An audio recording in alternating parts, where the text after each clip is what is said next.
All right, guys, so let's do the first exercise together. So first I need to go to my photo class, and then I'm going to go to modules. I'm going to go down to where it says week 5, and then I'm going to pick the summative tools of Photoshop. Okay, I'm going to go down to where it says description, and then you're going to see a link that's going to launch your Creative Cloud. All right, and then you're gonna get a little, like, I already imported mine, but it's gonna say, do you want to copy to your folder or copy to your work? And you'll get this like little green bar, and you're gonna say yes, that you want to import it so that you actually have these 6 files in your Creative Cloud. So now if you go to your Creative Cloud and open that up, and you go to Files, you should now have a folder that says Tools of Photoshop, and then now you see those 6 files that you need for the assignment. So we're going to do the first one together. Okay, I'm going to go to Photoshop. Okay, and I do want to mention that while you're working with this, if it's struggling, you should really close down other apps and just have Photoshop open, just because it takes so much memory from your iPad.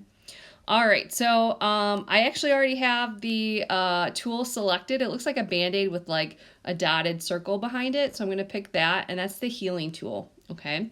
Now, once I select that, we're gonna see in the options menu right next to it that at the top, I can pick the size of the brush, and it kind of gives you a preview of what that looks like. It gives you the option of choosing the hardness or softness of the brush. Notice the edge either gets straight or the edge gets fuzzy. And so I'm going to use kind of like a medium hardness brush. And then it asks you, do you want to sample other layers? I'm going to have that off because I just want to sample from the layer that I'm on. And then it says, do you want to use your pressure for size like while I'm actually doing it? Okay, so I'm going to keep that on. All right, I'm going to pinch to zoom in to his face, and then I'm just going to click and drag.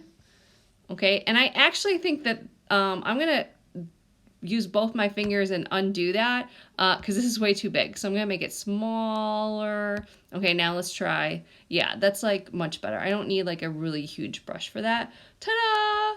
It's like he never had wrinkles. Oh my god. Oh my god. Okay, so what I actually wanted to show you, we're gonna go to layers view here. Here's my layers, okay, and I want to duplicate the layer, okay, and I'm gonna continue to do this, da, da, da, da, da, and I'm gonna go through, healing his wrinkles,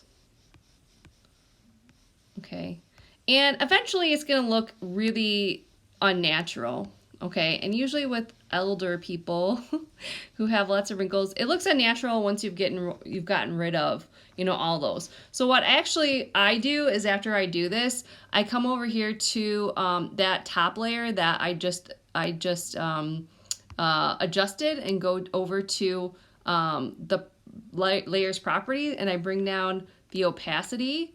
And notice that it's bringing back a little bit of it. So it's like decreasing the wrinkles, but it's not making it like so crazy, that it's like getting rid of all of it. So that's actually best practice to actually, duplicate the layer after you open it.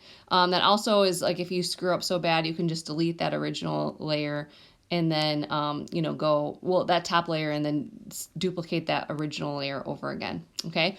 So you're going to fix this guy up as much as you can, make him look from 50 to 20. And after you are happy with that, you're going to go to the share button and publish and export. Okay, because now I'm going to hit JPEG, and when I do that, it's going to squish those 2 layers together, and it's going to be permanent, and this is for uploading, okay? I highly recommend when you're working with Photoshop images and you want to be able to go back in and edit them some more, I'm going to save a Photoshop version first. I'm going to go to Creative Cloud, and I'm going to create a new folder, and I'm going to call this Tools of Photoshop Final, and hit create. I'm going to select that folder and upload it. Okay, I'm going to go back to Photoshop, and I'm going to do it again. And this time I'm going to pick JPEG. Okay, and I'm going to export And I'm going to pick that folder that I just created again, Tools of Photoshop Final, upload. Okay, and now, okay, I now have, oh, I didn't let it finish uploading the PSD, that's why it's like not here. But it did export my JPEG. So make sure that you give it time to upload, otherwise it's not going to be there. I'm going to get this error message because it didn't finish uploading, so give it time to upload.